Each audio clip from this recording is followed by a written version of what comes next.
Howdy. Welcome back to Millennial Mike.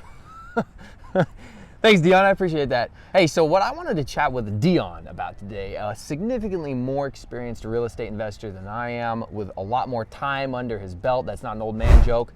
I wanted to chat with him about when he got to the point in his real estate investing journey that he felt he was ready to start mentoring and helping other people. For those of you who don't know, he's helped me. We've had conversations. He's helped a lot of other people. We even have he has that I attend, a Tacoma Financial Independence meetup group. So clearly Dion has made it a mission of his to reach out to and help a lot of other people. What I want to know from Dion is, dude, when did you finally feel like you knew enough to say, all right, I'm going to start putting myself out there and giving advice? I actually tried to help people before I had enough information. And that's what actually told me I needed to get more information. And it's actually something I do for a very selfish reason. If you're doing anything and you're like, for 13 years, I ran a CDL school. I taught people how to drive trucks. The highest form of learning is teaching. And whenever I would try to instruct a new skill and have to break it down into its component parts, I would master that skill, even if it was just something that I had casually done before that. Real estate's no different. So about 2 years ago, I started making comments in the Bigger Pockets Facebook groups and the Real Estate Rookie Facebook group. And I would mention something about the difference between FHA and conventional lending. And I would have about 20% of the information. And people pounced on me because I didn't know what I was talking about. So I would figure, anytime I'm going to answer a question for somebody, I want to do all of the research of the possible questions that could come up so I can have my defense in place. And I realized that if you break real estate down into all of its small parts, there's really small skills that you can master. And these 4 words helped me become a better investor. Confidence comes from competence.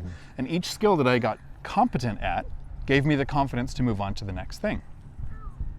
Kind of like, I've never invested at a distance. If I was going to do that, I would watch all of your content, I would reach out with questions, I would learn the skills that you've developed for investing at a distance. And each one of those skills that I got better at or mastered would give me the confidence to then invest at a distance. Someday I might, but not today. Yeah, so I think that's actually really interesting. Dion said some really key things there that I completely agree with.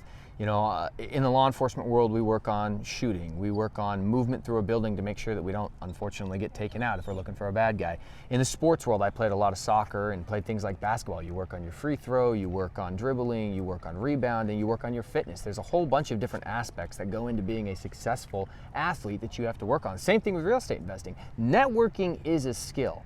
Networking can be hard to get started. You might not know exactly where to start or how to get started, but networking is important. What are some of the other skills if we had to give someone advice of what they could start working on? So we've got networking, probably looking and developing a buy box, but what skills would you encourage people to practice? To practice! Well, I would work on timing.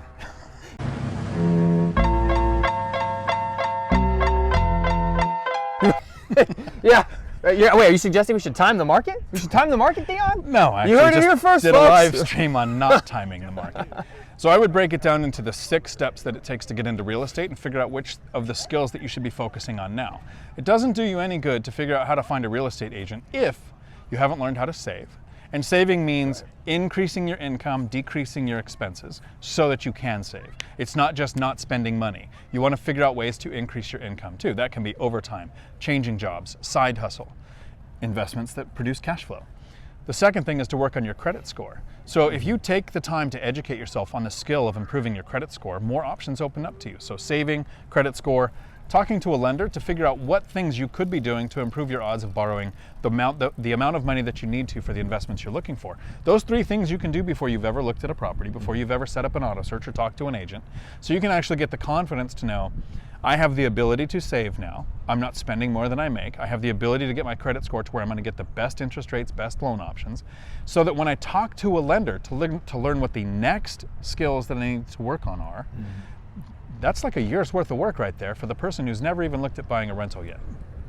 Yeah, so I think one of the things that you need to also recognize, if you're going to undertake some type of journey, if you want to learn how to become a pianist or if you want to become a doctor, you're going to go to school. I mean, there is actually a measurable process that you need to move through systematically, one step at a time, taking the next step, the next little bit of information that you need to study to get yourself to that final goal of financial freedom through real estate. And so you have to acknowledge the fact, and this is why Dion says, you know, it's not a get-rich-quick scheme, but anybody can reach financial independence through investing in real estate over a 10-year period, because in those 10 years, you can become an expert. So Dion, any final thoughts? The thing to remember, whenever it comes to whether you're going to be working on your saving, your credit score, figuring out which asset class you want to invest in, it might not be real estate, it might be stocks, it might be starting and growing a business, and with the goal of hopefully getting it to the point where it's large enough for someone else to run the day-to-day. Think of this. You are going to be alive in 5 years. Start investing like it.